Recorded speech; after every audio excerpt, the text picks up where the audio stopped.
hog's hair and stripper, alkaline stripper, just to remove any grease, butter,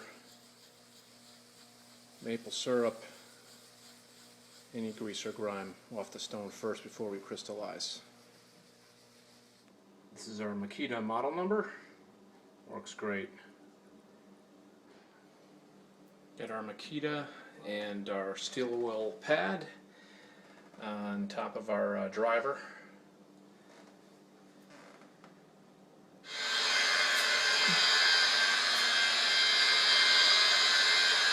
Crystallizer for about 30 to 45 seconds, working it into the stone,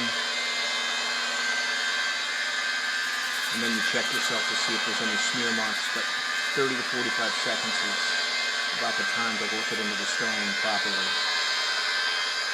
Work in small sections, and that way you can tell, where you've been.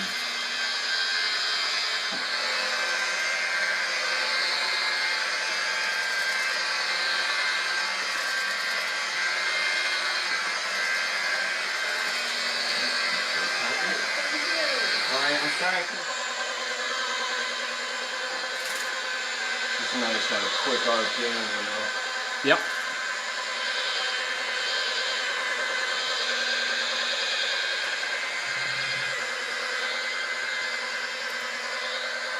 Beautiful.